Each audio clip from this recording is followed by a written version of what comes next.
Klik tombol berikut untuk mendapatkan update ilmu yang insya Allah bermanfaat.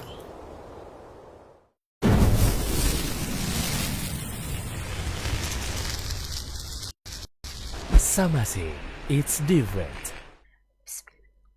Assalamualaikum warahmatullahi wabarakatuh. Alhamdulillahirabbil alamin wassalatu wassalamu ala asrofil anbiya'i wal mursalin wa ala alihi wa sahbihi ajmain amma ba'du. Segala puji bagi Allah Subhanahu wa taala, pencipta dan penguasa langit dan bumi. Tidak ada yang berhak disembah kecuali Allah yang menentukan takdir terhadap yang diciptakannya, pemberi sebaik-baik nikmat iman dan Islam, dan kepadanya lah kita akan kembali. Dan semoga salawat dan salam senantiasa tetap tercurah kepada sebaik-baik makhluk paling mulia, Rasulullah Muhammad Sallallahu Alaihi Wasallam, dan tersambung pula keberkahan pada istri-istri, keluarga, para sahabat, serta orang-orang yang mencintainya sampai akhir zaman. Alhamdulillah, kembali kita diberi rezeki oleh Allah Subhanahu wa Ta'ala untuk insya Allah menuntut ilmu bersama-sama kepada Gurunda Ustadz Dr. Syafiq Basalam Hafizahullah Ta'ala. Jazakallah khair wa barakallahu fiik Ustadz, sudah kembali meluangkan waktu Ustadz, Masya Allah, untuk berbagi ilmu lagi pada kami. Dan insya Allah Ustadz dan keluarga selalu dalam keadaan sehat Ustadz dan dalam lindungan Allah Subhanahu wa Ta'ala. Dan atas nama Sisesa, izinkan saya juga mengucapkan jazakumullah khair atas kehadiran Ummahat di kajian Zoom. Seperti biasa, mari kita bersihkan niat hati kita untuk mendapatkan ilmu semata-mata karena Allah Subhanahu wa Ta'ala. Dan silahkan untuk pertanyaan bisa langsung dikirimkan ke nomor yang akan dicantumkan di chat. Tafadhol Maskuro Ustadz untuk memulai kajiannya. Barakallahu fiik. Alhamdulillah Rabbil alamin. Wa bihi nasta'inu ala umuri dunya wad din. Segala puji bagi Allah, Tuhan semesta alam. Allah yang menciptakan segalanya. Allah yang mempersiapkan semuanya agar manusia dapat menjalani kehidupan dengan penuh kenyamanan, keamanan, kedamaian. Dan hanya kepada Allah kita meminta pertolongan dalam menghadapi urusan-urusan dunia kita dan urusan agama kita. Wassalatu wassalamu ala sayyidil mursalin wa imamil muttaqin qaidil ghurril muhajjalin sayyidina wa maulana Muhammadin wa ala alihi wa ashabihi ajma'in. Amma ba'd. Jamaah rahimakumullah, bicara melapangkan hati, sebenarnya ada yang dilapangkan dan ada yang dibersihkan. Kalau melapangkan, maka yang dilapangkan adalah tempatnya hati. Di mana tempat hati itu? Di dalam dada. Maka lapangkan dadamu, bersihkan hatimu. Hati perlu dibersihkan, wadahnya perlu dilapangkan, sehingga orang enak bernafas. Kita semua tahu bahwa hati adalah organ terpenting yang ada di tubuh manusia.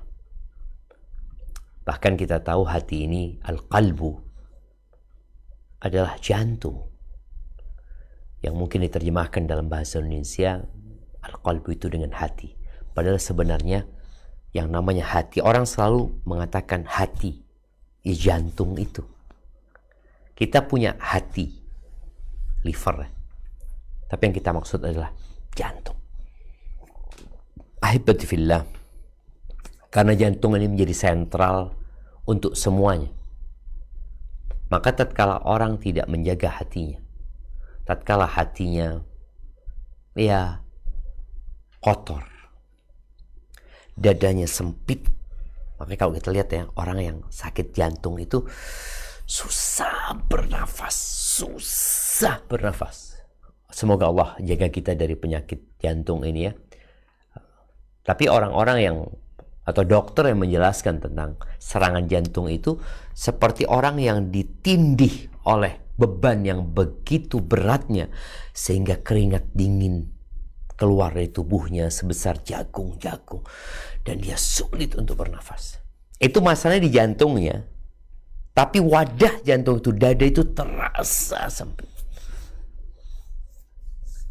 Maka kalau bicara menjaga jantung kita yang fisik ini, terutama bagi orang-orang yang sudah berumur ya, dia harus jaga makan, pola hidupnya harus dirubah, dia harus berolahraga.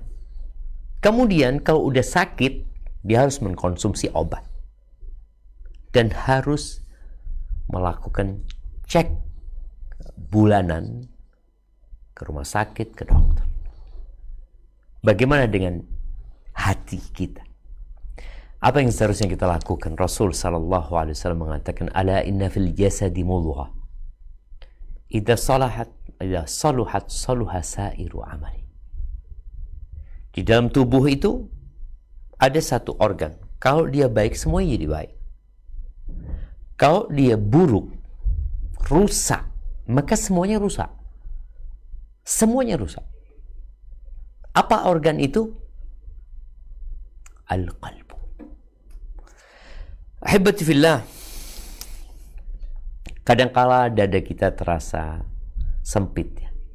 Hati kita sakit. Sebelum kita membahas tentang bagaimana agar kita melapangkan dada kita, melapangkan hati kita ya, membersihkan hati kita, kita perlu menyamakan mindset kita tentang kehidupan ini. Karena kalau tidak, engkau sulit untuk melapangkan dadamu dan membersihkan hatimu. Dunia ini tidak bersahabat dengan siapapun. Camkan itu. Dunia ini tidak bersahabat dengan siapapun. Mau engkau orang kaya atau engkau orang miskin, mau engkau orang sehat atau orang sakit, mau engkau pejabat, mau engkau rakyat, dunia ini tidak bersahabat dengan para nabi, tidak, dan tidak pula dengan para raja.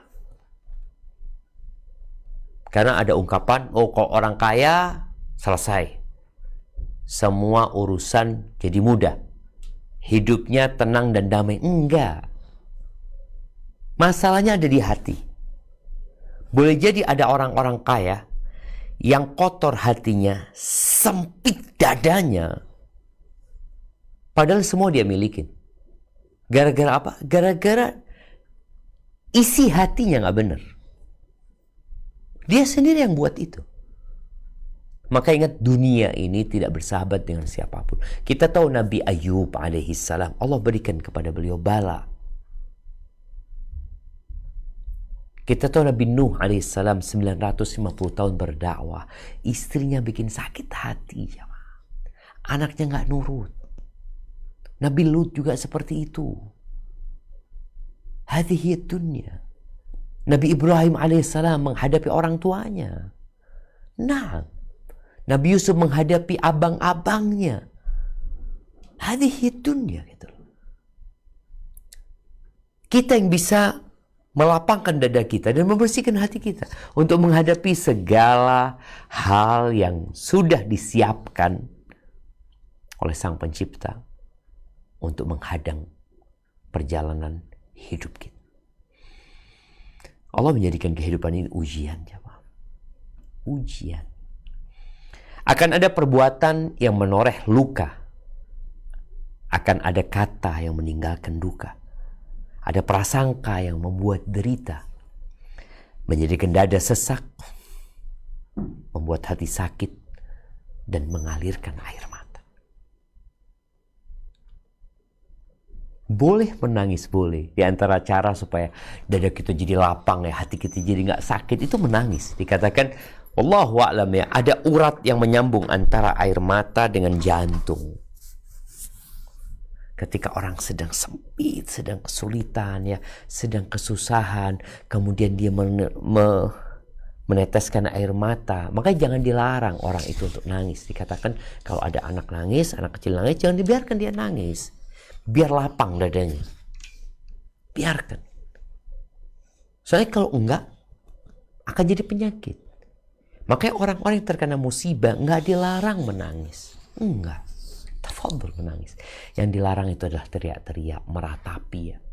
Tidak menerima takdir. Tapi kalau menangis, Nabi Muhammad alaihi salatu wassalam ketika ditinggal mati oleh putranya Ibrahim yang ditunggu-tunggu, kemudian Allah ambil dalam kondisi digendongan Rasul sallallahu alaihi wasallam.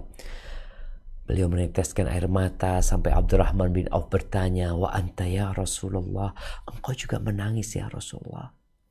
Kata Nabi SAW, "Innal aina la tadma' wa innal qalba la yahzan wa la naqulu ila ma yurdi rabbana."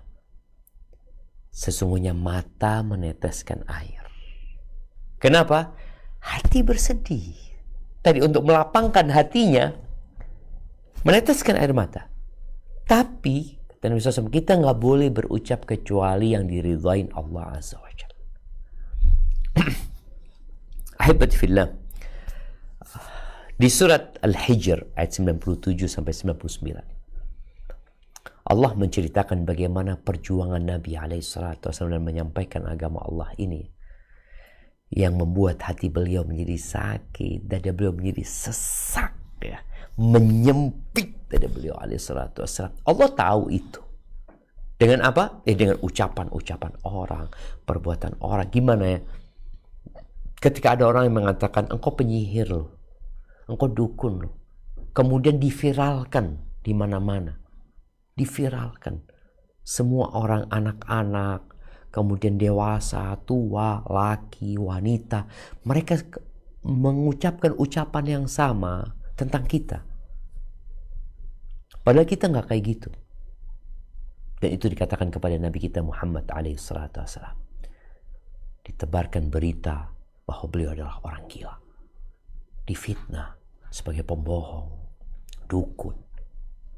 Apa kata Allah Azza wa Jalla? Coba kita baca firman Allah ini.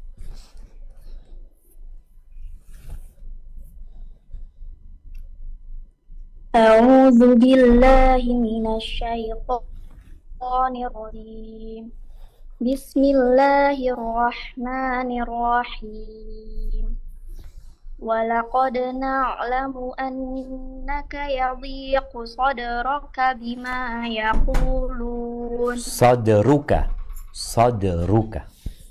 Baca lagi.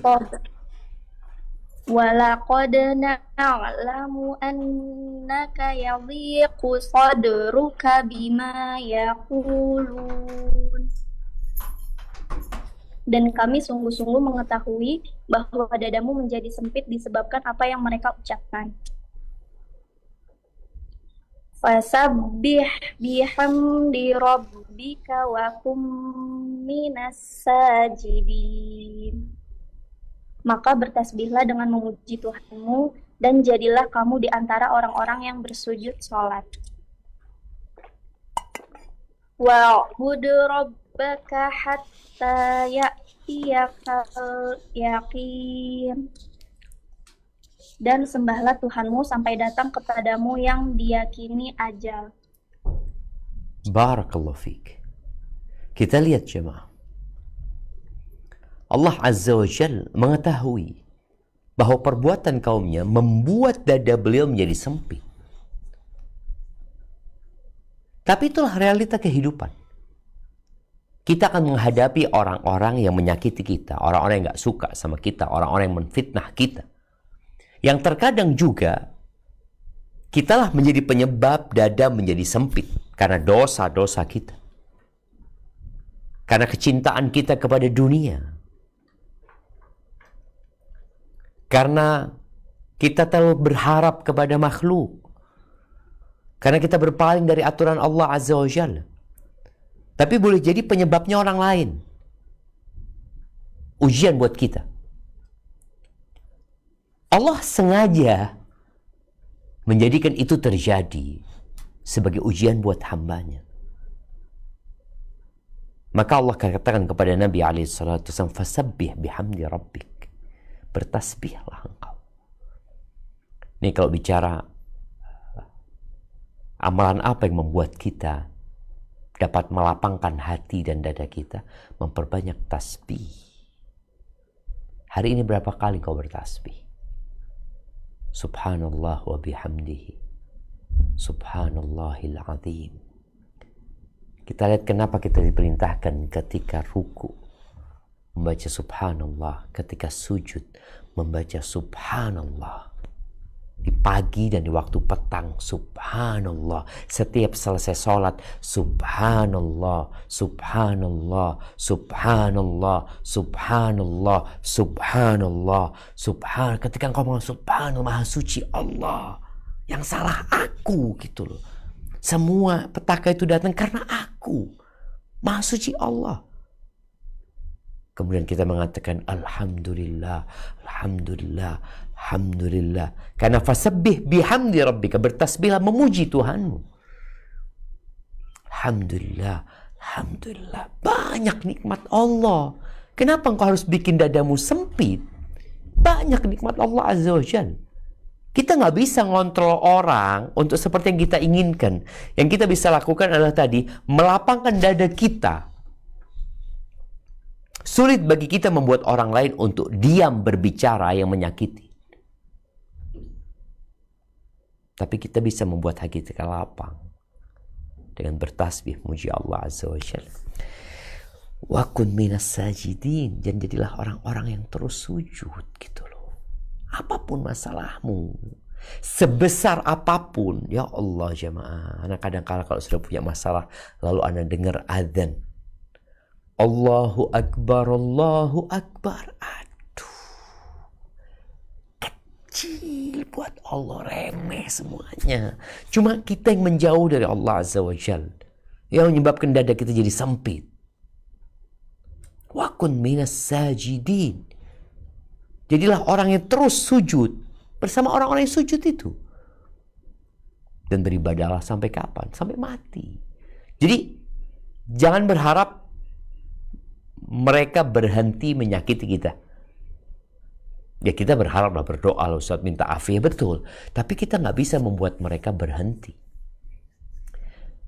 Jadi semua itu sudah ujian dan ketentuan Allah buat hambanya. Kenapa Allah jadikan kita bisa mendengar, bisa melihat, hati bisa berpikir dan mencerna, memahami? Kenapa? Ujian. Di surat Al-Insan.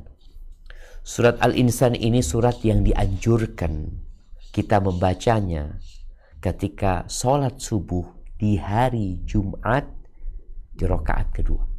Nabi biasa ketika menjadi imam sallallahu alaihi wasallam untuk membaca di rakaat pertama Alif Lam Mim As-Sajdah, kemudian baca Al-Insan. Coba baca ayat 1 sampai 5. Nah. Bismillahirrahmanirrahim. Hal ata 'alal insani hinum minad dahri lam yakun syai'am madhkura. Bukankah telah datang atas manusia satu waktu dari masa, sedang dia ketika itu belum merupakan sesuatu yang dapat disebut? Inna khalaqnal insana min nutfatin amsyajin nabtalihi faja'alnahu sami'an basira. Sesungguhnya kami telah menciptakan manusia dari setetes mani yang bercampur, yang kami hendak mengujinya dengan perintah dan larangan. Karena itu kami jadikan dia mendengar dan melihat. Inna hadainahu sabila imma syakira wa imma kafura. Sesungguhnya kami telah menunjukinya jalan yang lurus. Ada yang bersyukur dan ada pula yang kafir. Inna a'tadna lil kafirina salasila wa aghlala wa sa'ira. Sesungguhnya kami menyediakan bagi orang-orang kafir rantai, belenggu, dan neraka yang menyala-nyala. Innal abrara yashrabuna min ka'sin kana mizajuha kafura.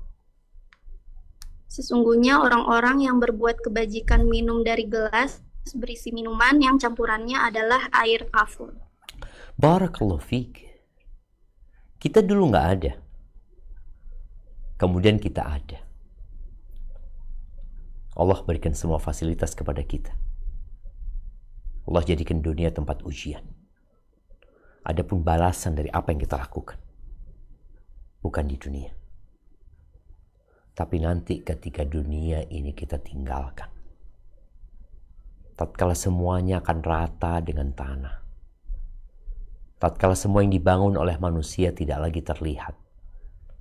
Tatkala kecongkakan dan keangkuhan manusia ditelan oleh bumi, Allah akan berikan balasan. Maka akan ada orang baik, akan ada orang kafir, akan ada orang yang bersyukur. Engkau termasuk yang mana? Allah udah pastikan bahwa hidup ini ujian. Orang-orang yang masuk surga nantinya, apa kata Allah tentang mereka?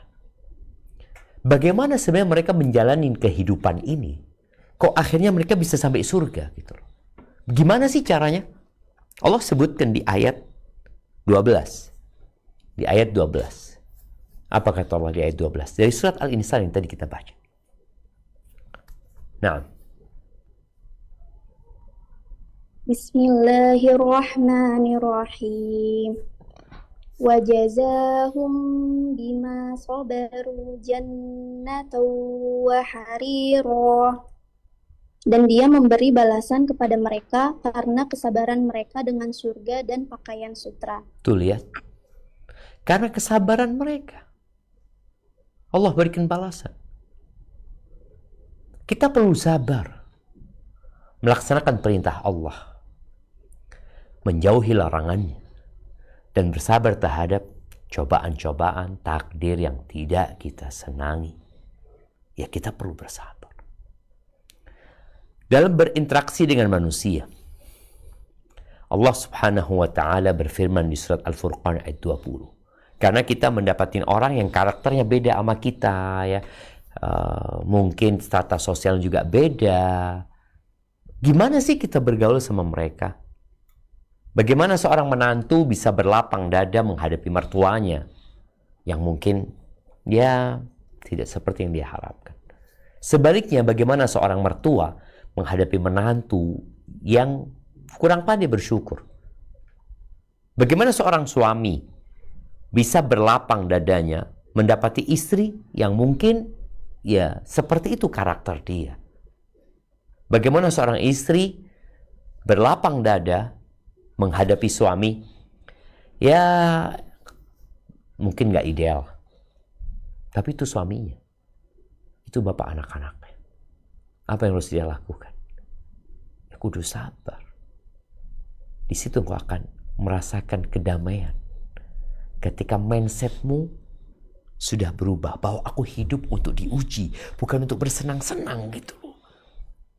Orang-orang yang kita lihat tatkala mereka bikin vlog, ya mereka mungkin bikin konten, lihat fotonya, aduh kayaknya bahagia banget. Kayaknya. Realitanya mereka sedang diuji. Apa kata Allah di surat Al-Furqan ayat 20? Nah.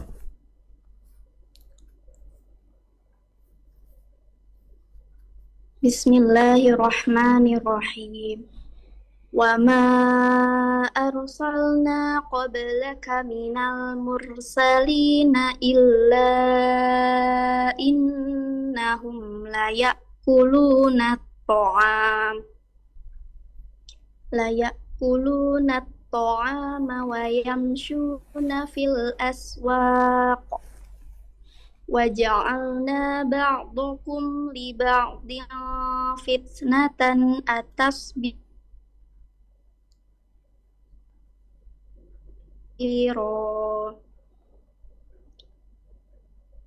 Dan kami tidak mengutus rasul-rasul sebelummu, melainkan mereka sungguh memakan makanan dan berjalan di pasar-pasar. Dan kami jadikan sebagian kamu cobaan bagi sebagian yang lain. Maukah kamu bersabar? Dan Admu Maha melihat. Nah, mau bersabar enggak menghadapi semuanya? Kalau engkau marah-marah, kalau engkau tidak menahan dirimu, maka yang ada hatimu akan sakit dan dadamu akan sesak.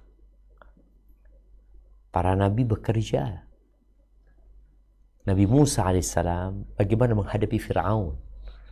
Fir'aun itu membunuh jamaah. Bayi-bayi baru lahir dibunuh. Bayangin. Yang perempuan diperbudak sama mereka. Bertahun-tahun seperti itu. Kemudian Allah berikan kemenangan kepada Bani Israel. Karena apa? Sabar. Wa tammat kalimatu rabbikal husna ala Bani Israel bima sabaru. Karena kesabaran mereka.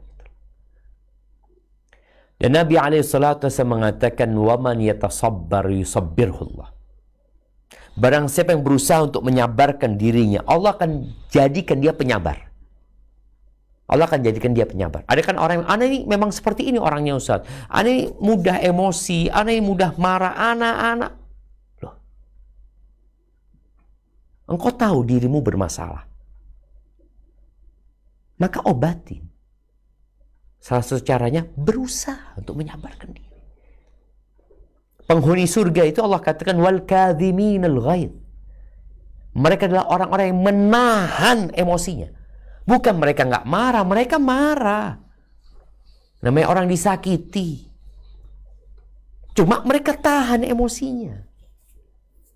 Sehingga tidak dilampiaskan dengan mengucapkan ucapan yang kotor. Dengan melakukan perbuatan nista, enggak ditahan gitu loh. Wa ma u'tiya ahadun ata'an khairan wa awsa' min as-sabr. Kata Nabi SAW, tidak ada orang yang dikasih karunia sama Allah yang lebih baik dan lebih lapang daripada kesabaran. Nggak ada. Ahibati fillah. Apa yang membuat dada kita menjadi lapang? Tadi ada beberapa ayat yang kita baca, yang di situ ada pesan bagaimana kita melapangkan dada kita. Salah satunya bertasbih memuji Allah, memperbanyak zikir gitu ya. Kemudian sujud, sholat, dan terus beribadah kepada Allah nggak berhenti gitu. Ada sebuah ungkapan dari Thabit ibn Qurrah ya. Dia mengatakan rahatul jismi fi qillatit ta'am.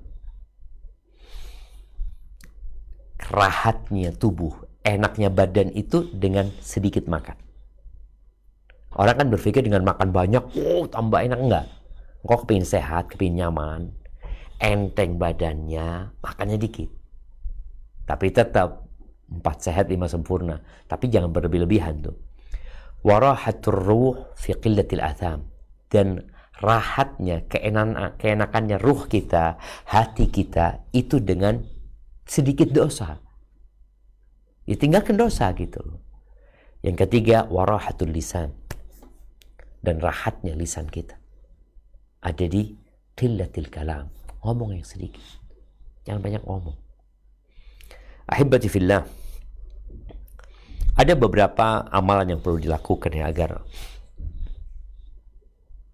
dada kita menjadi lapang. Hati kita menjadi bersih. Hidup kita menjadi nyaman ya. Agar kita bisa tadi mencapai tingkat yang bersabar menghadapi segalanya ya. Enak apapun yang kita hadapin, nyaman kita menghadapinya. Maka yang pertama, bertobatlah kepada Allah Azza wa Jalla. Jangan sok suci. Jangan hanya berpikir orang lain yang banyak dosanya. Iya, mungkin orang itu nyakitin engkau. Kok bisa orang itu nyakitin engkau? Boleh jadi kau punya dosa sama Allah Azza wa Jalla.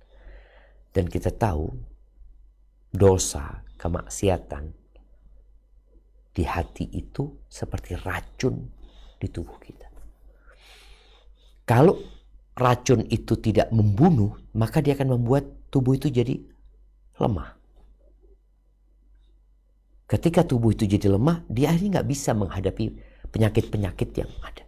Kita tahu ada penyakit yang namanya autoimun, yang akhirnya dia mudah terserang penyakit. Hati yang banyak dosa akan mudah terserang penyakit. Sedikit-sedikit sakit hati. Apa sih? Sedikit-sedikit mungkin ada orang yang mau bunuh diri, mau ini, itu loh. Ada apa gitu loh. Kenapa kok jadi lemah seperti ini? Boleh jadi karena dosa-dosa. Boleh jadi dosa-dosa. Ada cinta dalam diri kita. Cinta kepada selain Allah. Mungkin. Dan kita tahu penyakit yang paling dahsyat untuk hati adalah kesyirikan. Jadi kita perlu menutup pintu dosa, tapi yang jelas kita adalah pelaku dosa. Kalau engkau ingin hatimu lapang, maka hendaklah engkau bertobat kepada Allah Azza wa Jalla. Dia bicara tobat,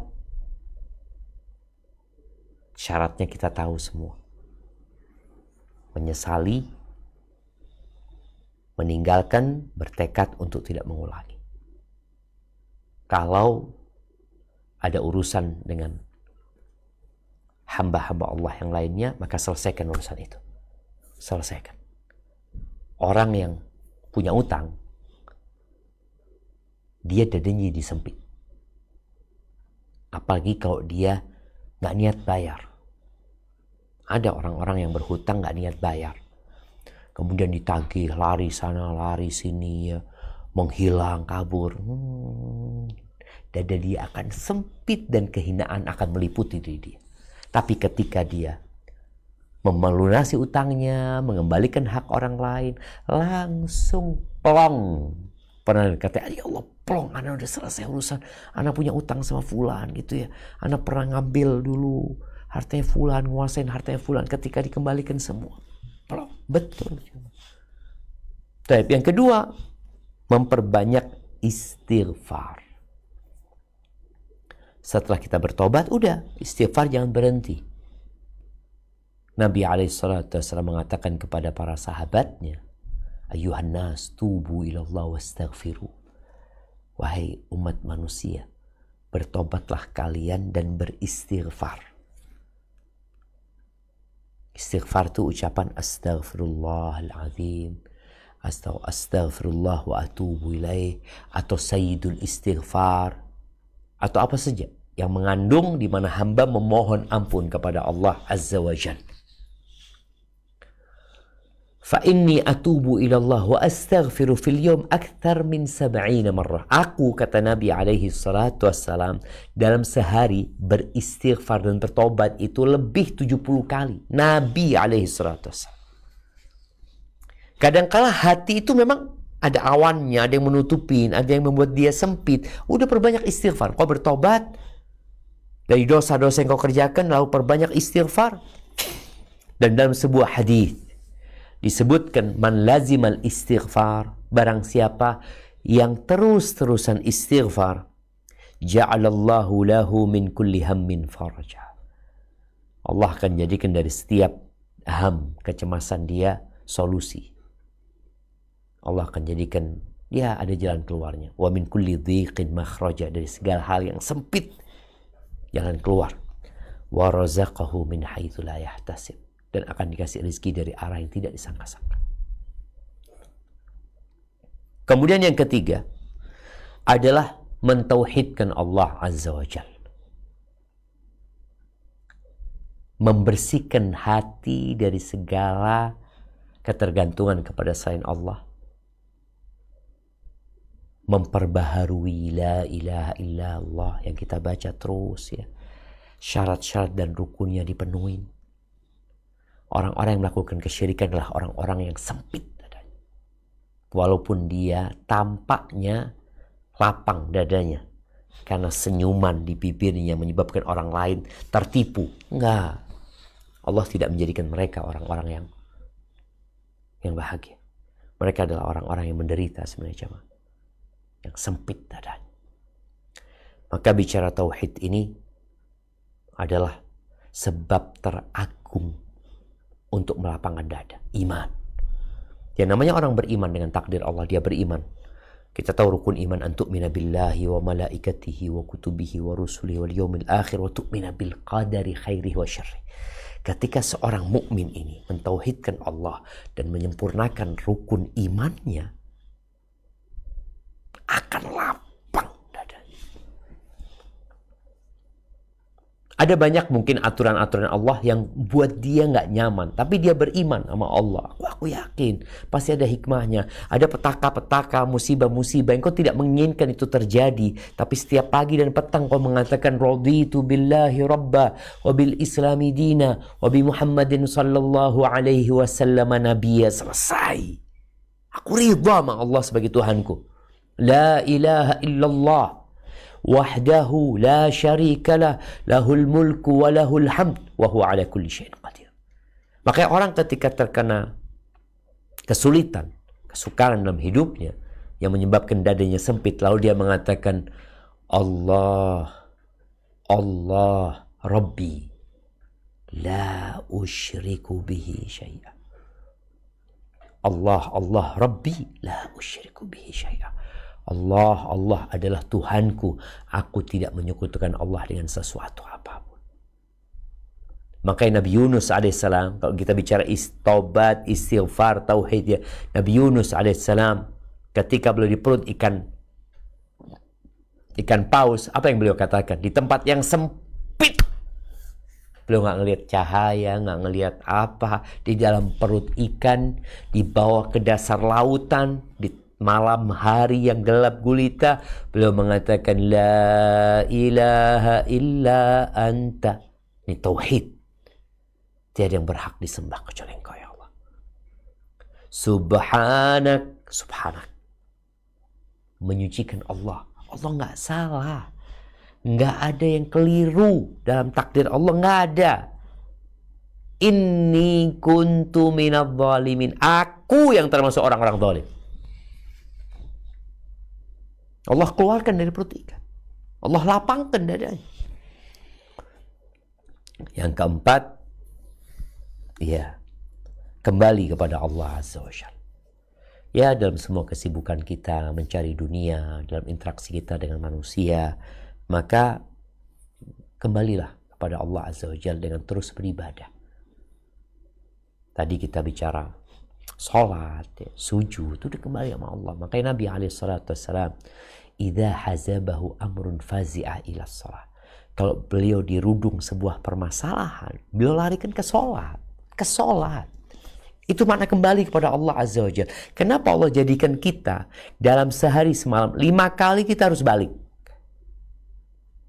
Habis sholat subuh, oke, engkau kerja, ini aktivitas rumah ya, macam-macam sampai zuhur. Ini yang wajib ya.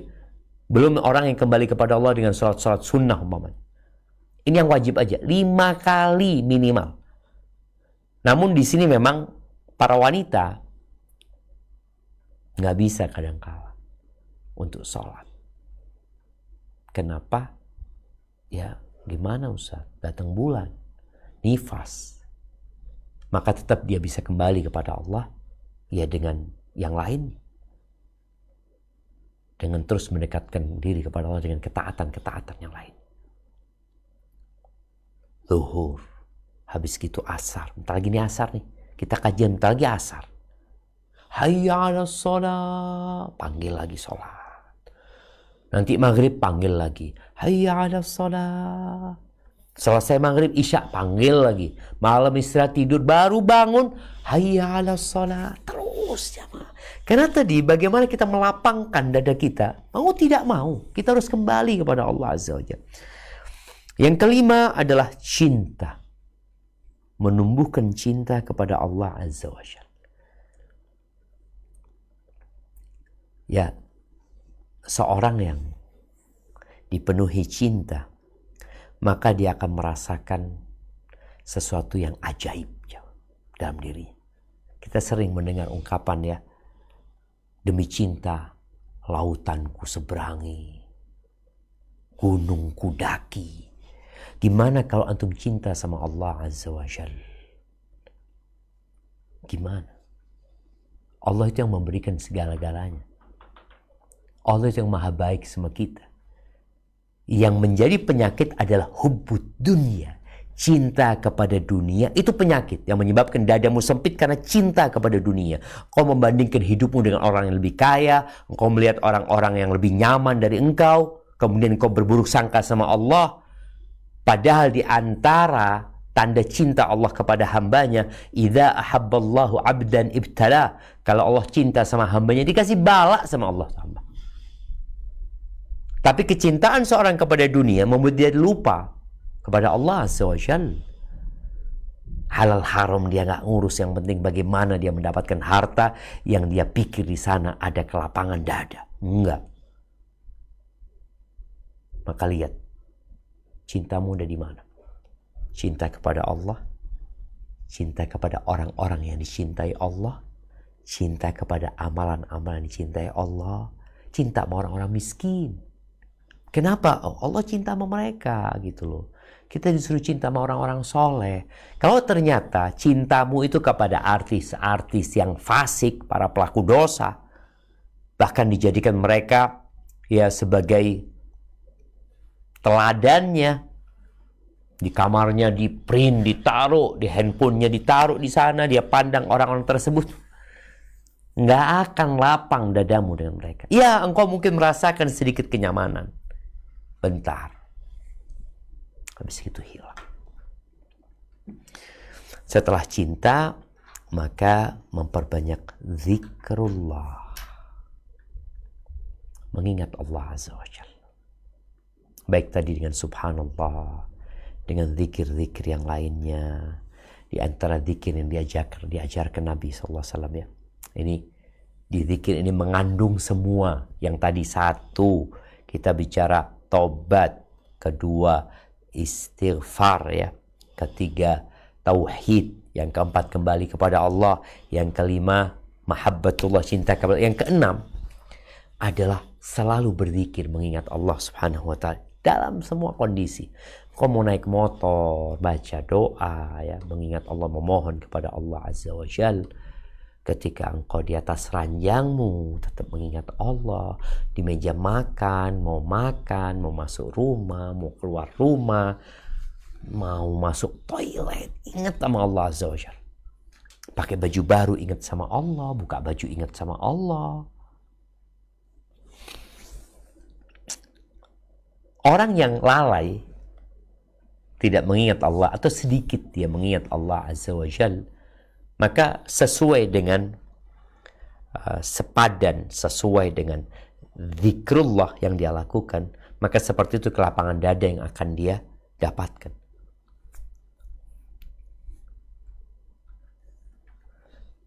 Ada sebuah zikir yang disebutkan oleh Nabi SAW dalam riwayat Abdullah bin Mas'ud ya. Beliau mengatakan alaihi salatu wassalam, ma asaba abdan hammun wala huzn. Tidaklah seorang hamba ditimpa oleh kecemasan, kegelisahan, dan kesedihan. Biasanya gelisah untuk hal-hal yang akan datang, cemas. Biasanya sedih untuk hal-hal yang sudah berlalu. Terkadang tadi ada sampai orang yang ingin melemparkan dirinya, atau dia ingin loncat dari gedung yang tinggi, dia ambil pisau, dia potong nadinya ya. Dia melakukan tindakan-tindakan yang memang dia jadi sempit, dan dia nggak tahu mau kemana, apa yang harus aku lakukan. Dia berpikir kayaknya mati solusinya. Kemudian dia melakukan tindakan tersebut. Padahal bumi Allah ini luas, dan rahmat Allah meliputi segala sesuatu. Maka barang siapa yang ketika ditimpa oleh tadi kecemasan, kegalauan, dan kesedihan. Kemudian dia berkata, Allahumma inni abduka. Ya Allah, sesungguhnya aku adalah hambamu. Ini pengakuan bahwa kita hamba. Kita bukan majikan. Kita nggak punya apa-apa. Wabnu abdika, ibnu abdika, ibnu amatik. Aku anak hambamu. Bapakku itu juga budak. Mbahku juga budak. Buyutku budak. Semua garis keturunanku budak. Dan aku juga anak budak perempuanmu. Ibuku budak. Nggak ada orang merdeka. Yang maksudnya budak itu hamba Allah Azza wa Jalla. Nasiyati bihadik. Ubun-ubunku ada dalam genggamanmu ya Allah. Di tanganmu ya Allah. Ubun-ubunku ada di tanganmu. Madin fiyah hukmu. Keputusanmu itu yang terjadi. Kalau Allah memutuskan sesuatu, itu yang akan terjadi. Yang akan terlaksana. Supaya kita sadar bahwa Allah yang berkuasa dan tidak ada sesuatu pun terjadi di muka bumi ini kecuali dengan takdir Allah Azza wa Jalla. Maka ini hamba mengatakan madin fiyah hukmu, keputusanmu, ketentuanmu berlaku buat aku ya Allah. Adlun fiyah qada'u, dan takdirmu adil ya Allah buat aku. Nanti tidak ada perasaan dia merasa dizolimin, kenapa Allah melakukan ini, kenapa, nggak ada. Benar-benar dia membuat pernyataan adlun fiyah qada'u. Lalu setelah itu dia mengatakan as'aluka bikulli ismin huwa lak sammaita bihi nafsa. Aku memohon kepadamu ya Allah dengan semua nama milikmu yang kau namakan dirimu dengan nama-nama itu. Au anzaltahu fi kitabik, atau nama itu kau turunkan dalam kitabmu. Au 'allamtahu ahadan min khalqi, atau kau ajarkan kepada salah satu dari hambamu. Au ista'tharta bihi fi 'ilmil ghaibi 'indak, atau kau sembunyikan, kau simpan untuk dirimu saja. Nggak ada yang tahu kecuali engkau. An taj'alal Qur'ana al-'azim rabi'a qalbi. Aku memohon agar engkau menjadikan Al-Quran musim semi buat hatiku. Musim semi. Orang kalau lihat musim semi itu ya Allah senangnya ya lihat bunga-bunga mulai tumbuh. Apalagi beberapa orang kadang kala berangkat ke Jepang, dia cuma mau lihat bunga apa? Bunga sakura kayak, atau di Indonesia ada beberapa bunga yang kalau musim semi itu ya Allah senang banget ya. Kita minta Quran dijadikan buat kita rabi'a qalbi, rabi'a. Tadi musim semi buat hatiku. Wa nura sadri, dan cahaya buat dadaku. Cahaya, karena orang jadi sempit dadanya kalau gelap. Kadang-kadang ada orang kalau gelap, aduh jadi takut ini itu macam-macam ya. Jadi sempit dadanya. Maka minta Quran jadi cahaya buat dadaku. Jadi rabi, musim semi buat hatiku. Wajila'a huzni, dan pengusir kesedihanku. Wa dhahaba hammi, dan penghilang buat kecemasanku. Orang yang baca ini salah satu zikir, salah satu doa yang kita mohon sama Allah Azza wa Jalla, melainkan Allah akan usir kesedihan dan kegalauan serta kecemasannya. Wa abdalahu makanahu farahan, Allah akan ganti di dadanya kegembiraan. Gembira, lapang dadanya. Baca itu bukan hanya dibaca dengan lisan, tapi dihayati dengan hati. Di situ ada pengakuan terhadap siapa kita dan siapa Allah. Antum siapa gitu loh. Kita perlu sadar. Di awal kita udah bicarakan tuh Al-Insan, di surat Al-Insan. Kita dulu nggak ada. Disebut aja nggak bisa. Namanya siapa sekarang? Sebut namamu. Dulu nggak ada nama itu. Setelah kau lahir baru dikasih nama. Kita dulu nggak ada gitu loh. Supaya sadar bahwa semua ketentuan Allah itu baik, adil. Nggak ada kezaliman di sana. Dan itu ujian buat kita. Kemudian di hadis Ibnu Abbas ya, Rasul sallallahu alaihi wasallam ketika dalam kesulitan ya, beliau membaca la ilaha illallahul azimul halim. Ini tauhid lagi. La ilaha illallahul azimul halim. Tiada Tuhan yang berhak disembah melainkan Allah yang maha kuasa dan maha santun, yang maha besar. La ilaha illallah rabbul arsyil azim. Tiada Tuhan yang berhak disembah kecuali Allah. Dia Tuhan pemilik arsy yang besar sekali.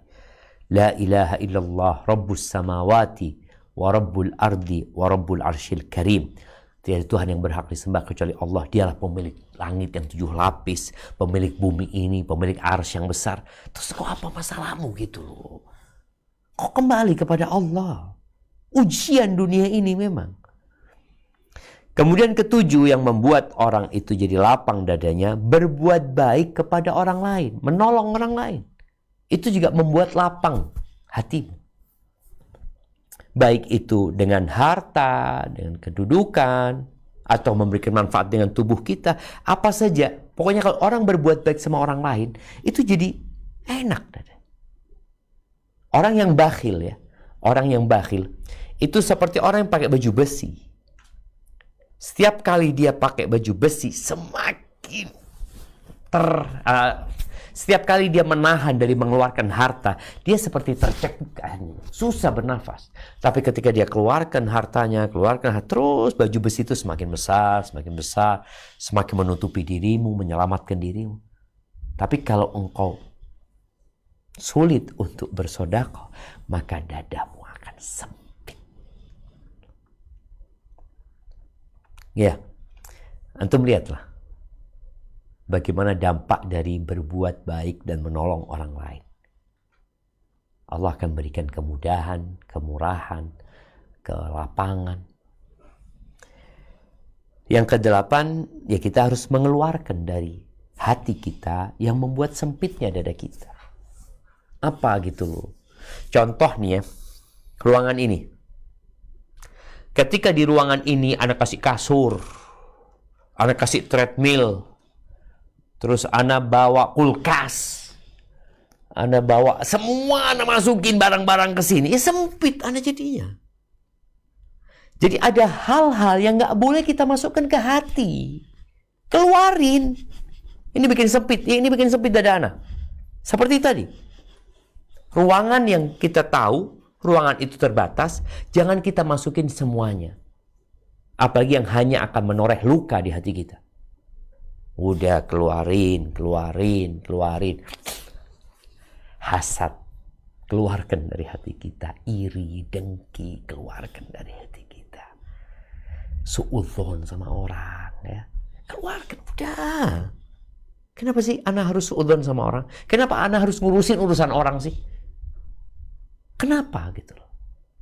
Kenapa Anda harus ngomongin orang? Nih yang menyebabkan dada sempit tadi. Orang ini ngomongin orang, fulana gini, fulana. Kenapa engkau mempersempit dadamu sendiri? Oh enggak, Anda kok ngomong itu jadi lapang. Enggak, engkau sedang menyempitkan dadamu. Ada sesuatu di dirimu. Aib-aibnya orang dibicarakan, jangan. Udah. Tadi, kalau engkau ingin lapang, keluarkan hal-hal yang tidak berguna untuk dirimu dari dadamu. Keluarkan. Yang bukan urusanmu, jangan engkau urusin. Nah, kenapa fulan Allah kasih kaya? Ya Allah kasih kaya sama fulan. Kasih harta. Ya Allah lah. Itu urusan Allah yang bagi-bagi harta. Kenapa aku harus memikirkan itu? Aku berpikir bagaimana aku selamat. Maka bagi yang ingin dadanya lapang, tadi keluarkan perkara-perkara sifat-sifat buruk, penyakit-penyakit hati. Kemudian yang ke-9, agar dada kita lapang, kurangin kelebihan memandang. Nonton, ngelihat, kalau kelebihan itu bikin hati kita sempit. Kemudian kebanyakan ngomong juga itu bikin hati kita sempit. Kebanyakan dengerin. Kalau mau dengerin Quran gitu loh. Jangan, kan sekarang orang itu dengan adanya kafe-kafe, mereka Berangkat ke sana, duduk, ngobrol, makan, ngeliat. Jadi kebanyakan itu semua membuat dada kita jadi sempit. Kebanyakan tidur juga. Jadi dunia ini ya. Ada seorang ustadz, hafizahullah, mengatakan, nikmatnya dunia ini pahit, pahitnya dunia itu nikmat. Jadi ketika engkau bicara, wah enak, ngobrol, makan, ngopi, nonton, ini itu nanti jadi pahit buat engkau. Maka hendaklah engkau berusaha untuk meninggalkan hal itu. Kemudian yang harus dilakukan seorang hamba, tadi kita juga sudah menyampaikan sholat ya, kembali kepada Allah dengan sholat, lalu berlepas diri dari kemampuan kita. Katakan la haula wa la quwata illa billah. Ketika engkau ditimpa masalah, jangan kemudian engkau merasa, oh saya bisa, saya mampu, oh saya punya fulan, saya punya, enggak. Katakan la haula wa la quwata illa billah. Kemudian tadi kita bicara Quran, bacalah Quran. InsyaAllah dadamu akan lapang, hatimu akan bersih. Jangan biarkan hatimu menjadi tempat coret-coret orang lain. Enggak. Bersihkan hatimu, lapangkan dadamu.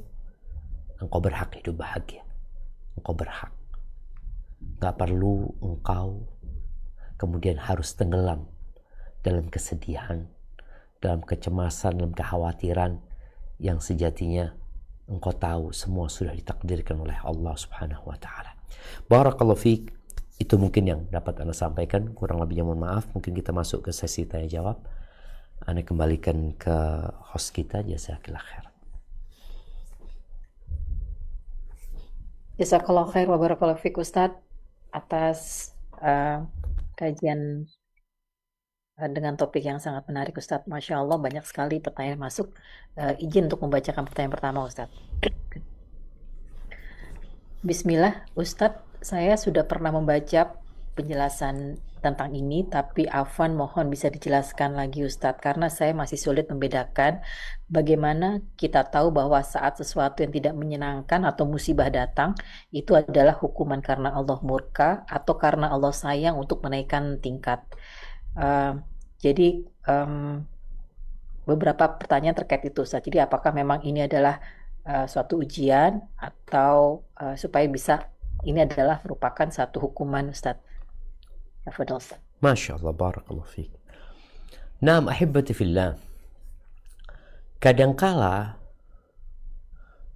hukuman itu datang, musibah itu datang sebagai hukuman.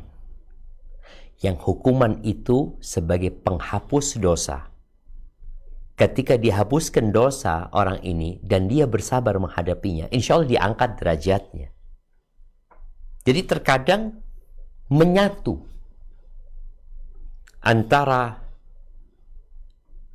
musibah yang datang sebagai azab buat kita, yang itu akan menghapuskan dosa, dan di saat yang sama bisa mengangkat derajat kita. Dan Allah memberikan musibah itu karena cinta, agar orang ini dihapuskan dosanya. Karena ada orang-orang yang Allah nggak kasih musibah, dia pelaku dosa. Sampai kata Nabi SAW, "Idza ra'aitallaha yu'til 'abda 'ala ma'asihi ma yuhib." Apabila engkau melihat Allah memberikan kepada hambanya yang suka berbuat maksiat apa yang dia sukai, Allah kasih sama dia. Fa'alam annahu istidraj. Ketahuilah bahwa itu adalah bentuk istidraj, bentuk orang yang diluluh. Sampai kemudian nanti Allah cabut nyawanya dalam kondisi dia belum kembali kepada Allah Azza wa Jalla. Jadi ketika engkau berbuat dosa, kemudian Allah berikan musibah. Yang musibah ini juga sebagai tanda cinta Allah. Kenapa? Engkau kalau sakit, engkau jadi sadar. Engkau kalau dikasih musibah, engkau jadi sadar. Engkau kembali kepada Allah Azza wa Jalla. Allah mengatakan, "Walau basatallahu rizqa li'ibadihi la baghaw fil ard." Kalau Allah bentangkan rizki buat hamba-hamba, dikasih semua, jadikan orang-orang kaya, rusak dunia ini jemaah, rusak. Maka tadi kalau kita bicara bagaimana ana tahu Zat bahwa saya ini karena dosa-dosa ana, atau ini sebagai tanda cinta Allah untuk mengangkat derajat ana. Bagaimana tahunya? Kalau engkau sudah merasa nggak punya dosa, maka mungkin di situ engkau mengatakan ini untuk mengangkat derajatku. Tapi karena kita selalu berbuat dosa, maka tatkala musibah datang, ketahuilah itu datang untuk menghapuskan dosamu. Dan itu sebagai tanda cinta Allah kepadamu. Engkau nggak dibiarkan terus-terus berbuat dosa. Kalau engkau nggak dikasih musibah, boleh jadi engkau akan terus berbuat dosa, merasa nyaman, dan tahu-tahu dosamu sudah membuat hatimu tertutup dan sudah bertumpuk-tumpuk dan mati dalam kondisi su'ul khatimah. Jadi kita sama orang lain oke. Kalau ngelihat orang lain timpa musibah, kalau kita ngelihat dia orang soleh, ya kita berharap dia diangkat derajatnya. Tapi kita tahu semua manusia berbuat dosa. Boleh jadi musibah datang kepada dia sebagai hukuman untuk menghapuskan dosa-dosa dia dan mengangkat derajatnya. Lalu jamaah, ini bicara untuk mengangkat derajat ya.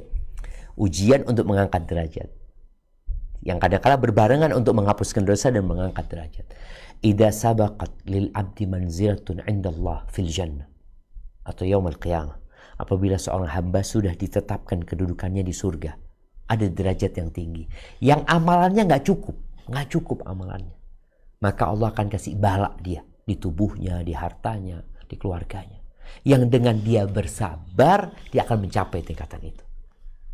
Maka kalau buat kita ketika musibah itu datang, kita berbaik sangka sama Allah Azza wa Jalla bahwasanya kita adalah memang pelaku dosa dan Allah memberikan bala ini agar ana sadar kembali kepada Allah dan semoga diangkat derajatku di sisi Allah Azza wa Jalla.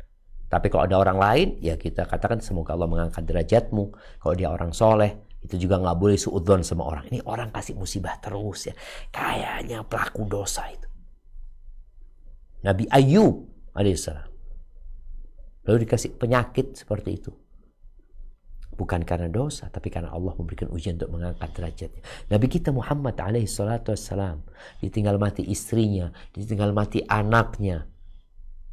Terus ujian itu sebagai bentuk cinta Allah kepada nabinya dan untuk memberikan pahala dan derajat yang tinggi kelak di surga Allah SWT. Hadza wallahu a'lam bissawab. Naam. Barakallahu fikum Ustaz. Menyambung dari penjelasan yang Ustaz berikan Ustaz, ada pertanyaan yang terkait juga. Apakah boleh seseorang menjadi rajin beribadah dikarenakan diberi musibah atau ujian? Ana selalu memperbaiki niat Ana, semua ibadah yang Ana lakukan karena Allah. Ana takut ibadah Ana tidak diterima oleh Allah dikarenakan awal titik balik Ana beribadah dikarenakan oleh ujian yang Ana alami. Jadi pertanyaan yang serupa juga, bagaimana caranya agar hati hanya bergantung pada Allah, Ustaz? Barakallahu fikum. Nah, ahibati fillah. Ya, tadi udah disebutkan dalam pertanyaan itu ya. Dia jadi rajin beribadah ketika ada musibah. Ini kan bentuk cinta Allah kepada hambanya. Kalau dia nggak dikasih sakit, dia nggak beribadah. Oh, tapi kan niatnya supaya diangkat musibah tersebut ya, supaya masalahnya diselesaikan, nggak masalah. Tapi kalau kembali kepada Allah Azza wa Jalla. Tapi apa engkau nunggu kena musibah baru mau kembali kepada Allah Azza wa Jalla?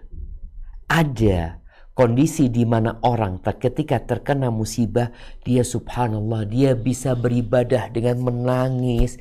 Dia benar-benar menikmatin kelezatan dalam bermunajat kepada Allah. Sehingga dia rindu sama kondisi itu nantinya. Dia jadi rindu. Maka Allah kasih musibah. Dan kekhawatiran, kecemasan itu juga membuat orang jadi rajin beribadah. Takut di PHK, mulai diumumkan. Ini insya Allah kita ada pengurangan karyawan. Karyawannya ada 20, insya Allah akan dikurangi 15 orang. Belum dikurangin loh. Hanya sebuah pengumuman. Tapi orang itu jadi takut, dia jadi rajin ibadah, mohon sama Allah jangan sampai dia. Alhamdulillah dia jadi dekat sama Allah Azza wa Jalla. Bagaimana supaya kita selalu kembali kepada Allah, selalu bergantung sama Allah Azza wa Jalla? Maka ingat bahwa kita diancam masuk neraka. Ingat bahwa tempat kita di neraka sudah disiapkan. Sebagaimana di surga ada, di neraka ada. Ingat bahwasanya azab Allah itu pedih. Jadi hal-hal inilah yang membuat kita jadi rajin beribadah. Karena rasa takut kepada Allah itu membuat orang meninggalkan kemaksiatan kembali kepada Allah Azza wa Jalla. Tapi jangan hanya urusan dunia. Tadi kalau urusan dunia selesai musibah kita, udah kita lupa lagi sama Allah. Maka nanti kasih musibah lagi, baru kembali kepada Allah Azza wa Jalla. Maka tadi hikmah di balik musibah itu banyak sekali. Ada orang-orang yang gak pernah ke masjid sama sekali. Ketika Allah kasih ujian kepada dia, kecelakaan umpamanya dia jadi ingat ke masjid. Bahkan ingin ke masjid selalu. Berarti kan ini musibah, Masya Allah. Jadi supaya kita bergantung sama Allah dan kembali kepada Allah, kita tahu bahwa seluruh manusia ini gak akan mampu menolong kita. Gak bakalan. Kecuali Allah yang mengatakan iya. Sebagaimana seluruh orang itu tidak akan mampu menimpakan bahaya kepada kita. Maka tadi ketika orang itu yakin sama Allah, dadanya akan lapang dia. Udahlah, orang mau berbuat apapun sama aku. Kalau Allah mengatakan enggak. Tapi kita disuruh berusaha kembali kepada Allah. Ada orang hasad, ada orang iri. Kenapa kita tiap pagi dan petang, bahkan setiap selesai sholat, kita mengatakan, Qul a'udhu bi rabbil falaq. Min syarri ma khalaq wa min syarri ghasiqin idza waqab wa min syarri naffathati fil uqad wa min syarri hasidin idza hasad. Kita berlindung dari semua kejahatan. Dari kejahatan penyihir-penyihir, dukun-dukun yang menyihir kita, dari orang-orang yang hasad, nggak suka sama kita. Udah cuma Allah yang bisa menyelamatkan. Maka tatkala kita tahu dengan kebesaran Allah, kemampuan Allah, kekuasaan Allah, dan kita tahu dengan kelemahan makhluk-makhluk ini, ya kita nggak akan bergantung sama mereka. Loh, kenapa Anda bergantung sama mereka? Mereka nggak bisa apa-apa loh. Oh, ini bos loh, ini bos. Allah bikin mati dia. Allah kasih stroke dia sore, nggak bisa ngomong sama kita.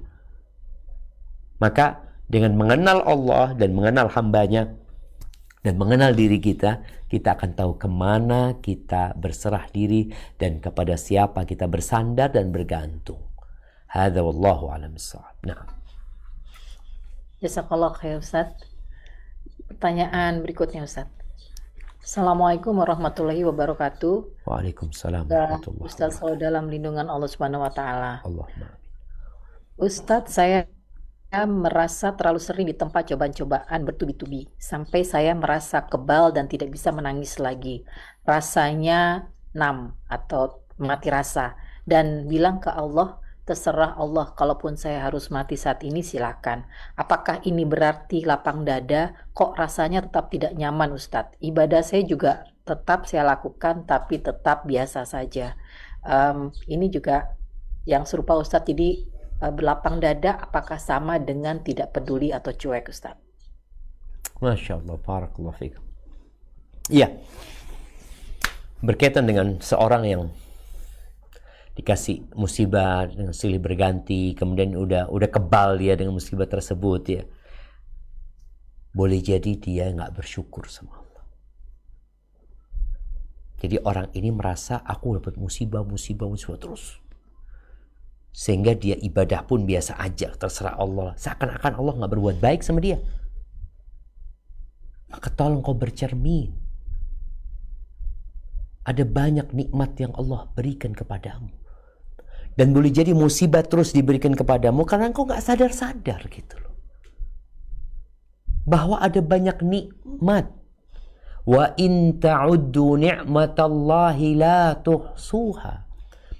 Kalau engkau hendak menghitung nikmat Allah, nggak akan bisa engkau. Innal insana la zalumun kafar. Sesungguhnya manusia adalah makhluk yang sangat zalim dan sangat kafir. Nggak pandai bersyukur dia. Tadi dikasih musibah, merasa Allah kasih musibah terus aku. Orang lain enggak. Engkau enggak dikasih nikmat sama Allah. Anda nggak tahu. Apakah engkau nggak bisa membuka jari-jarimu? Engkau bisa nulis tadi. Engkau bisa mendengar. Engkau lupa dengan nikmat pendengaran yang Allah berikan. Engkau lupa dengan nikmat melihat yang engkau berikan. Aku sakit, oke. Sakit apa engkau? Ada orang-orang yang lebih parah sakitnya daripada dirimu. Ada banyak.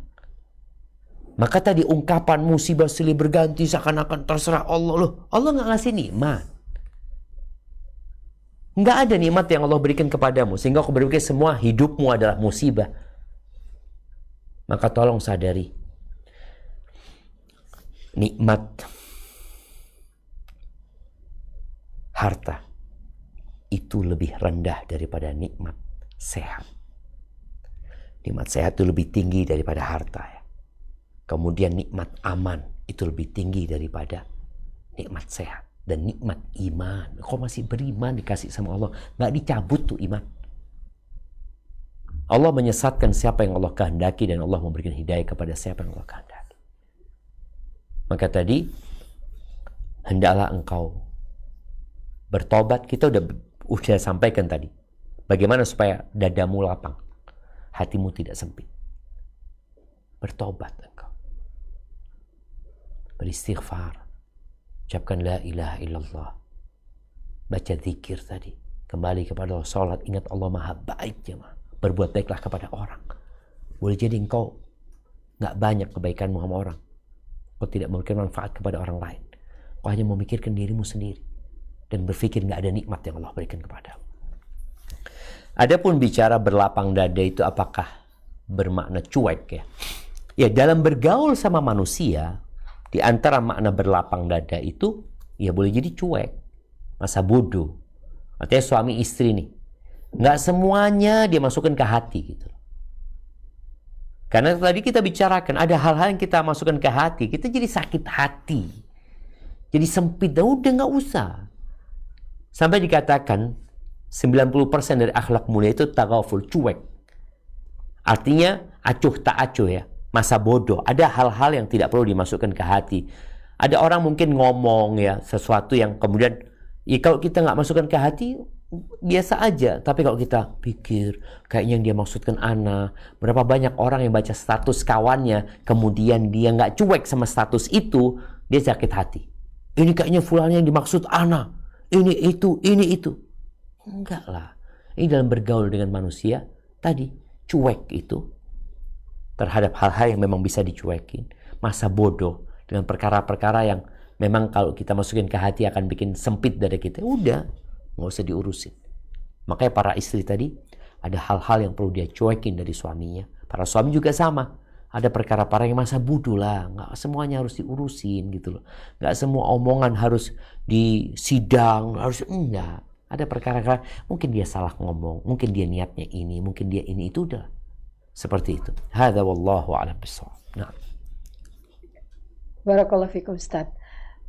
Berikutnya tafadholi kita akan mendengarkan pertanyaan langsung dari Ummahat. Afwan, tolong satu pertanyaan dan sebisa mungkin sesuai dengan tema. Tafadholi Ukti Putri. Jazakillah khairan host. Assalamualaikum warahmatullahi wabarakatuh Ustaz. Waalaikumsalam warahmatullahi wabarakatuh. Assalamualaikum Ustaz. Ustadz Afwan, Ana mau bertanya soal kajian Ustadz di beberapa bulan yang lalu di Jakarta. Ustadz mengatakan saat itu kepada jamaah yang bertanya bahwa takwa itu amalan hati. Doa, zikir itu adalah bagian dari usaha.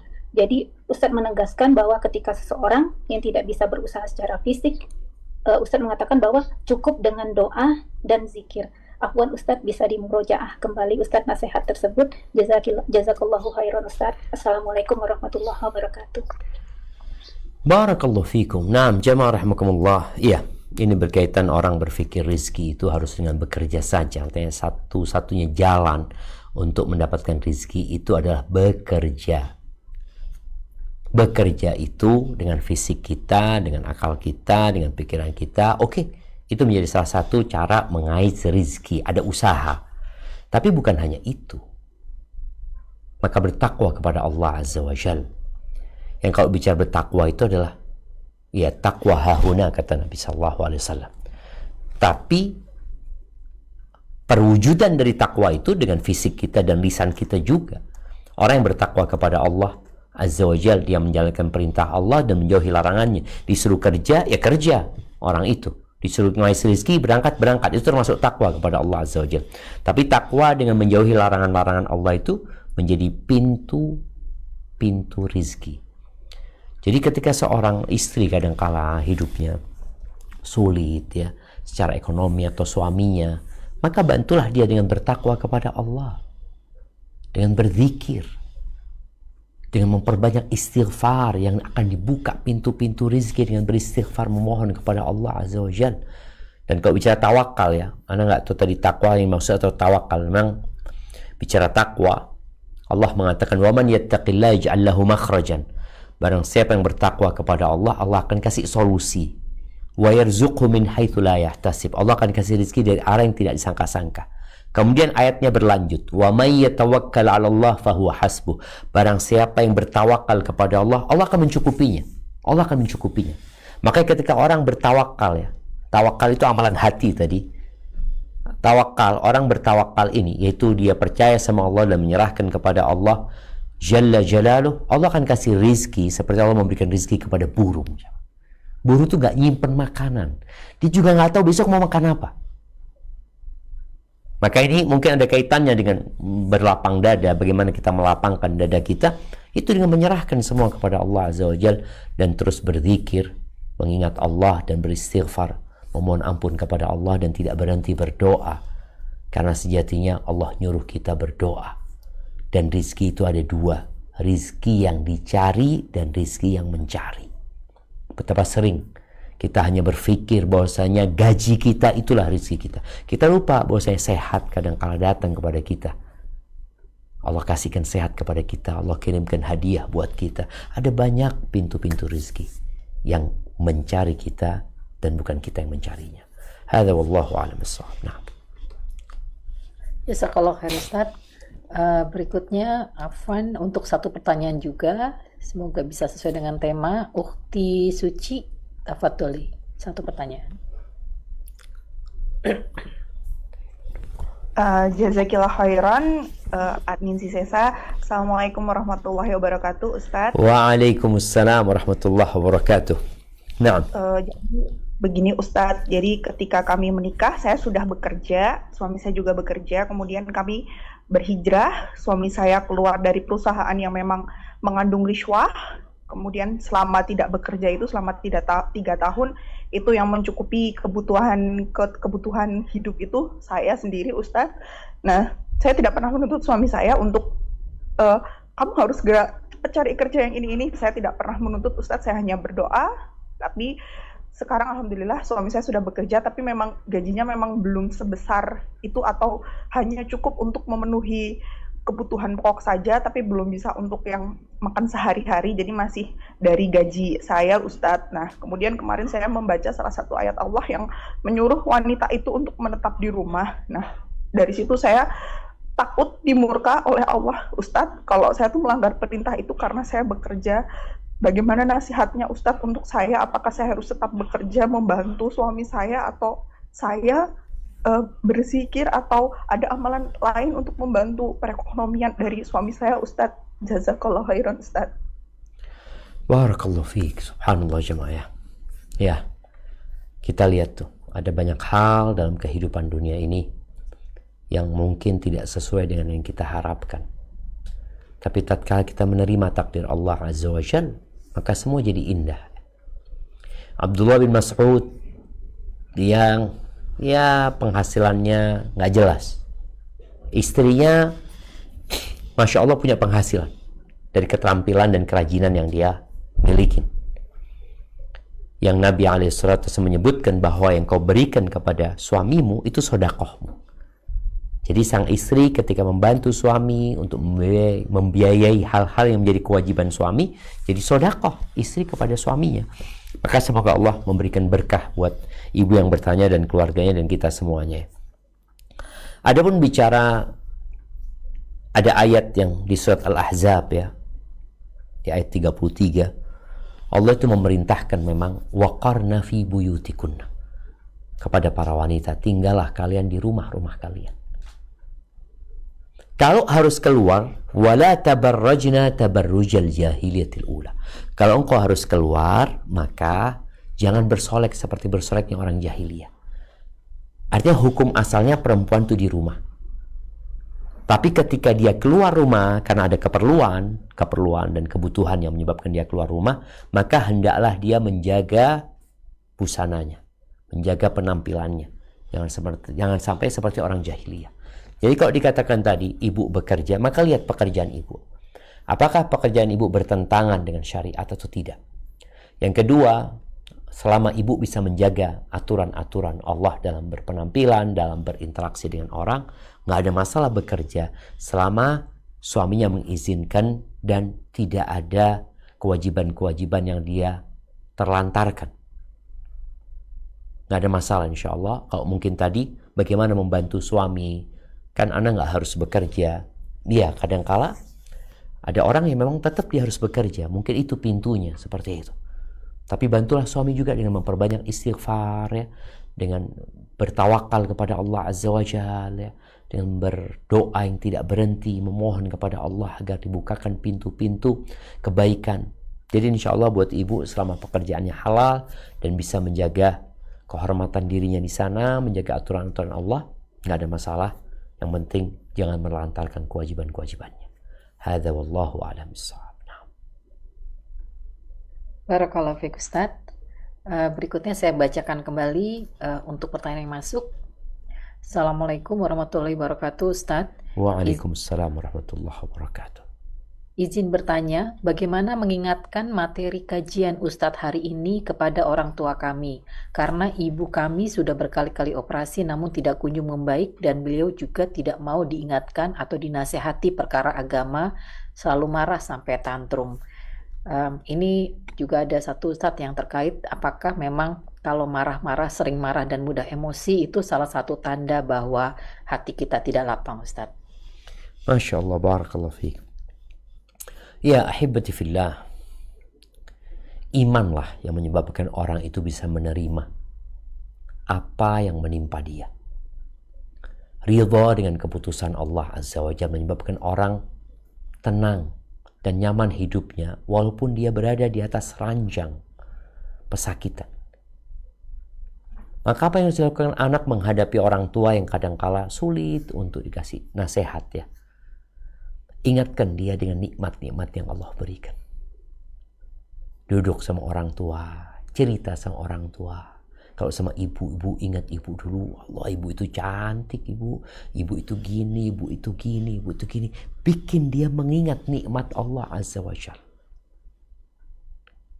Bertahun-tahun ya, orang itu dikasih nikmat.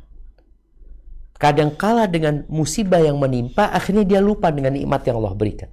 Maka bagaimana anak sekarang memberi nasihatnya itu dengan menggiring ibunya agar ingat dengan nikmat yang Allah berikan. Ketika ngelihat tangan, ya Allah tangannya ibu bagus banget bu ya. Anak tadi ngelihat ada orang gak ada tangannya ibu. Lihat kakinya ibu, lihat wajahnya ibu. Contoh umpamanya ibu, anak tadi ngelihat ada orang buta ibu, tabrakan ini matanya diambil. Ya itu, makanya kejadian itu banyak, apalagi orang di rumah sakit. Ada ruangan-ruangan khusus yang tempat orang yang lebih parah daripada ibu kita. Mungkin ibu kita bisa dibawa ke sana. Karena di antara cara membuat kita menerima takdir Allah Azza wa Jalla adalah melihat kepada yang di bawahnya. Jadi omongan kadangkala gak didengar. Tapi bagaimana kita membuat ibu kita merasakan dan melihat. Sehingga dia jadi ingat dengan nikmat yang Allah berikan kepadanya. Sambil dikasih amalan yang ringan. Ibu coba baca ini la ilaha illallah ibu. Kalau enggak anaknya yang baca la ilaha illallah. Baca subhanallah walhamdulillah wa la ilaha illallah. Allahu akbar. Wa la hawla wa la quwwata illa billah. Udah bacain itu biar ibu dengar.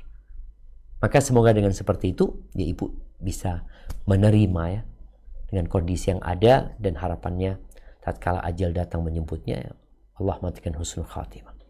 Tadi pertanyaan yang satunya apa? Apakah dengan marah-marah atau sering mudah emosi itu salah satu tanda bahwa hati kita tidak lapang, Ustaz? Sahih, kalau bicara marah-marah itu tanda orang hati yang gak lapang. Nah, Nabi alaihissalatu wasallam mengatakan, la taghdab, engkau jangan marah gitu loh. Jangan marah, tahan ketika engkau emosi. Laisa syadidu bisur'ah. Dikatakan orang yang gagah, jawara, pendekar itu bukan yang menang gulat ya, bukan. Walakinna syadid man yamliku nafsahu indal ghadab. Tapi orang yang disebut pendekar ya, itu adalah orang yang ketika dia marah dia bisa menguasai dirinya. Kalau ini dia dikuasain oleh amarahnya, maka dia yang disuruh dan didikte oleh amarahnya. Berapa banyak orang yang marah kemudian mengatakan kata-kata yang kotor. Ini menunjukkan hatinya bermasalah. Lisannya menuangkan apa yang ada di hatinya. Oh, nggak enak kalau ngomong fulana ini kalau lagi marah. Betul. Ada masalah di hatinya. Kemudian dia tuangkan dengan lisan. Maka orang itu akan jadi kelihatan buruknya ketika dia marah. Ada orang yang marah tapi ngomongnya masih baik. Berarti dia nahan diri. Maka hendaklah orang yang marah itu berusaha untuk menahan diri. Dan tadi ada yang namanya cuek ya. Ada perkara-perkara yang udahlah nggak usah dibesar-besarin gitu loh. Engkau sendiri yang akan sakit hatimu dan sempit dadamu. Kenapa kita harus masukkan semua omongan orang ke dalam hati kita? Jangan gitu loh. Jadi kalau bicara amarah ini termasuk dari syaitan dan kita diperintahkan untuk menahannya. Barakallahu fikum. Mungkin kita ke pertanyaan terakhir sepertinya. Naam. Ustaz. Baik, kalau gitu tafadholi satu pertanyaan dari hamba Allah. Afwan, satu pertanyaan singkat.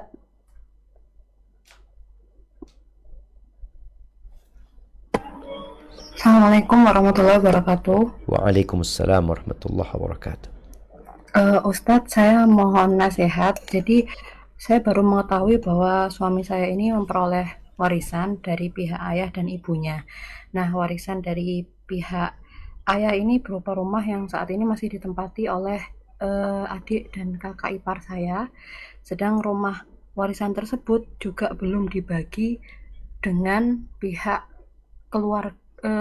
kakak dan adik dari ayah mertua saya. Nah, keluarga suami saya ini merencanakan untuk iuran menebus rumah tersebut. Nah, yang saya mohon nasihat bagaimana saya sebagai istri menyikapi hal tersebut, karena saya takut sikap saya yang salah nantinya akan menimbulkan dosa bagi saya. Dan juga tadi Ustadz sempat menyampaikan nggak harus semuanya itu kita tanggapi, kita harus cuek. Nah, apakah saya tuh boleh cuek masalah ini, karena ini kan juga berpengaruh pada perekonomian keluarga kami, sedangkan terkadang juga kami juga ada masa-masa sulit di perekonomian kami. Mohon nasihat Ustadz bagi saya. Assalamualaikum warahmatullahi wabarakatuh. Waalaikumsalam warahmatullahi wabarakatuh.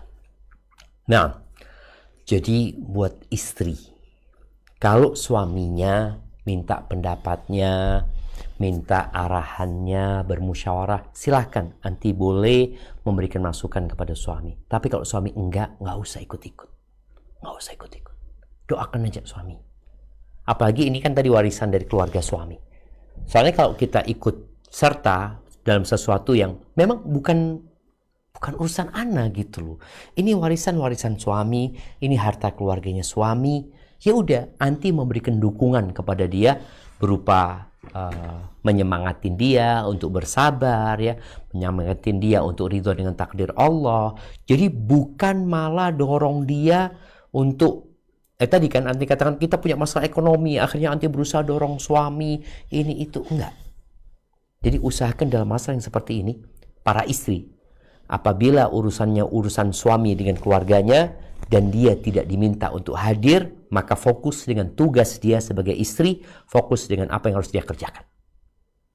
Tapi ketika suami minta arahan dari istri, bermusyawarah, silakan anti berikan masukan kepada dia, ya dengan masukan yang membuat dia lebih lego, lebih nerima. Karena kadangkala yang terjadi bukan yang kita inginkan. Apalagi tadi ada banyak orang yang mengurusin urusan warisan ini, bukan hanya suami. Sehingga kalau umpamanya tadi diminta iuran untuk menebus ini dan itu, dan suami punya untuk itu, ya biarlah. Nanti nggak usah menghalangi suami dari hal-hal yang memang itu urusannya suami dan tidak melanggar syariat. Nanti fokus dengan yang harus nanti lakukan. Terus gimana, anak juga butuhlah dengan uang, butuhlah dengan urusan ini itu. Kadangkala kita itu memang kurang tawakal sama Allah. Kita tuh banyak bergantung dengan sebab-sebab manusiawi aja. Maka bertawakallah kepada Allah, perbanyak istighfar, berdoa. Allah akan kasih rizki buat anti dari arah yang tidak disangka-sangka. Boleh jadi di pintu sana ditutup, ada 7 pintu yang akan dibuka di tempat lainnya. Maka jangan bergantung kepada sebab. Bergantung sama yang menciptakan sebab. Sama Allah SWT. Barakallahu fiik, itu yang dapat Anda sampaikan. Kurang lebihnya mohon maaf. Semoga apa yang kita pelajari hari ini dapat kita amalkan dalam kehidupan ini. Dan semoga Allah membantu kita agar kita bisa menerima ketentuan Allah, menjalani hidup ini dengan penuh keridhaan dan mati husnul khatimah. Jazakillah khairan. Ana ucapkan terima kasih pada teman-teman semuanya. Ana kembalikan ke host kita. Ana mohon undur diri. Wassalamualaikum warahmatullahi wabarakatuh. Waalaikumsalam warahmatullahi wabarakatuh. Alhamdulillah binikmatihi tatimus solihat. Jazakallahu khair wa barakallahu fik Ustadz untuk waktu dan ilmu yang telah diberikan pada kami. Insya Allah kami bisa mengamalkan ilmu dari kajian hari ini dan istiqomah. Amin robbal alamin. Dan akhwati Zoom, demikian kajian sisa kali ini. Afwan, tidak semua pertanyaan bisa dibacakan. Masya Allah banyak sekali yang masuk. Jazakallahu khair atas partisipasinya. Jangan lupa untuk bergabung dengan grup kajian sisa di Telegram. Dan sampai bertemu di kajian tematik dan rutin sisa berikutnya. Mari kita tutup dengan doa penutup majelis. Subhanakallahumma wa bihamdika asyhadu an la ilaha illa anta astaghfiruka wa atubu ilaik. Wassalamualaikum warahmatullahi wabarakatuh.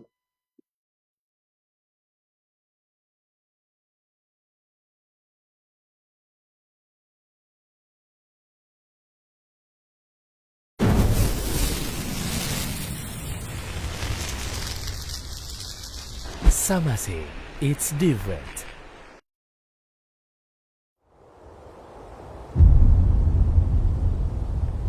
Klik tombol berikut untuk mendapatkan update ilmu yang insya Allah bermanfaat.